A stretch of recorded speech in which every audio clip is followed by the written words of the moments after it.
At kaugnay po niyan, sa pagkasawi ng isang motorcycle taxi rider, makapanayan po natin si Assistant Secretary Irene Dumlao, ang tagapagsalita ng DSWD. Magandang umaga po, Asek Irene.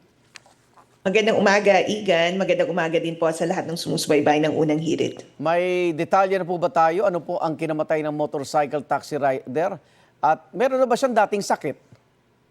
Well, kahapon doon sa ating pakikipag-usap, doon po sa anak at doon sa kapatid ay wala pong, hindi pa nabanggit sa atin ano yung cause of death. Kasi kahapon hinihintay din natin na ma-issue yung death certificate nito nga pong pumanaw na MC taxi driver. Oho. At sa nangyaring po yan at masiguro hindi na uulit, may mga adjustment po ba tayo sa pagbibigay ng ayuda? Well, that's correct, Igan. Una, nais nating banggitin na hindi natin gusto, no? At kinalulungkot natin yung nangyari. Kung kaya nga po, si Secretary Rex Gatchalian ay agad po na nagbigay ng kautusan doon sa team natin. In fact, siya po mismo nakipag-usap doon sa pamilya para matugunan lahat ng pangangailangan po nila.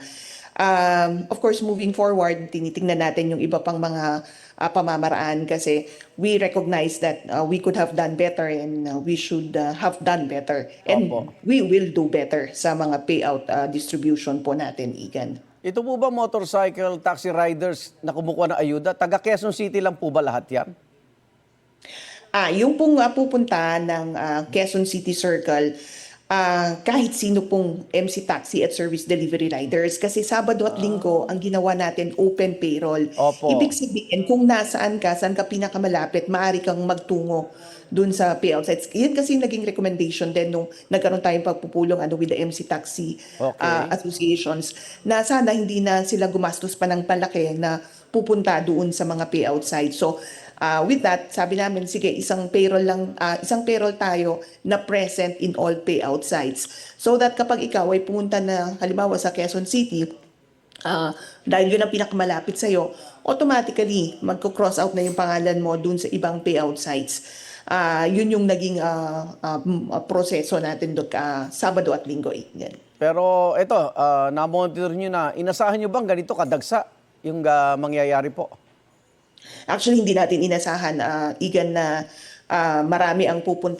mas marami ang pupunta doon sa isang payout site, particularly nga sa Quezon City. Opo. But sabi ko nga, we could have done better, Igan.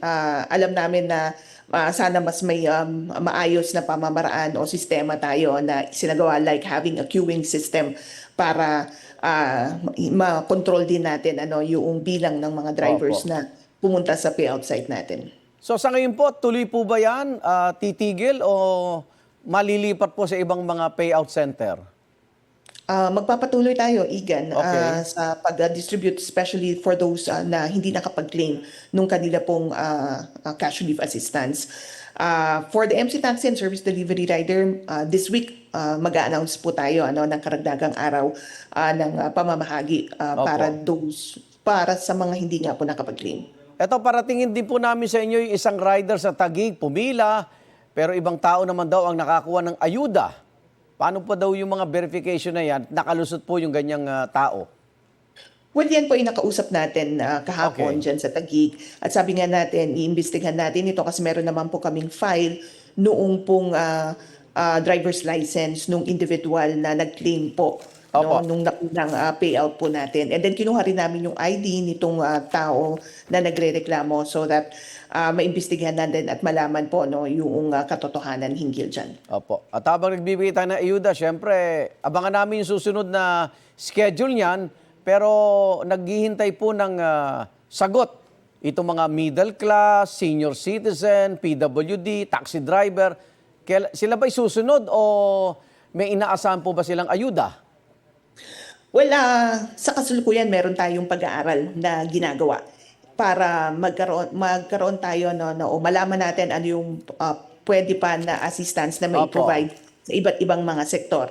Of course, nakikita natin dyan yung pwedeng vertical expansion or yung horizontal expansion or yung pag-adapt ng mga emergency schemes. Opo. Kasi batid natin na Igan na talagang marami ang naapektuhan nitong energy emergency and syempre ang iniiwasan natin, Igan, yung magkaroon tayo ng karagdagang new poor.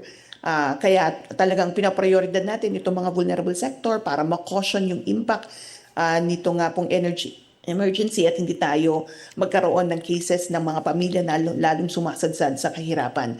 So again, meron tayong ongoing consultation with the various sectors hinggil nga po sa pagpapabuti ng ating mga social protection mechanisms. Opo.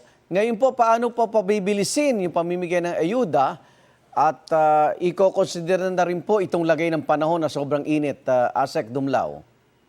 Well, tama po, no? Meron na tayong ginagawa na konsultasyon para sa adoption naman ng mga digital systems. Okay. Kasi mahalaga yung nakikita naman natin yung value ng pag-adapt ng mga electronic wallets. Especially no, sa panahon na ganito na mainit po yung panahon, ayaw talaga na natin na pumipila rin yung ating pong mga vulnerable sectors. Opo. Kaya yung pong pag-adapt o paggamit ng electronic wallets, nasa pipeline na po iyan. Meron na po tayong mga isinasaayos hinggil dyan.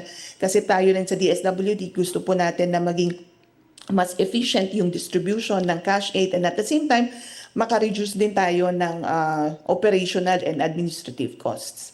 Maraming salamat, DSWD spokesperson, Assistant Secretary Irene Dumlao. Ingat po kayo. Maraming salamat, Igan.